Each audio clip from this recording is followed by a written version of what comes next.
And debts are looking a bit sticky in China. The latest PMI numbers seem to be getting worse month on month. Do you see a case for hard landing, despite Premier Li saying 7% growth is the lowest possible? Well, I think the data is going to remain on the soft side despite the recent mini stimulus. I think the thing to watch in China really is just how poor some of the cash flow is within the corporate sector, and that in itself will probably mean that things slow down a little bit more violently into the end of this quarter. All in, the one big beneficiary for China at the moment is actually falling coal prices. That should start to ease up some liquidity in the system. The slowdown in China has multitude implications for the rest of Asia, as well as global trade and the commodity markets. How would you be approaching China versus emerging markets then?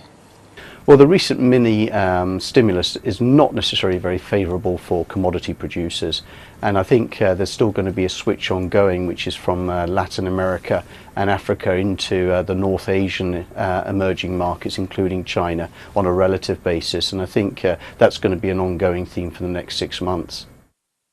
How are you approaching the Indian markets now? In which sectors do you see value? Well, like everybody else, we still hold a view that the business outsourcing companies and IT outsourcing companies will still actually perform relatively well.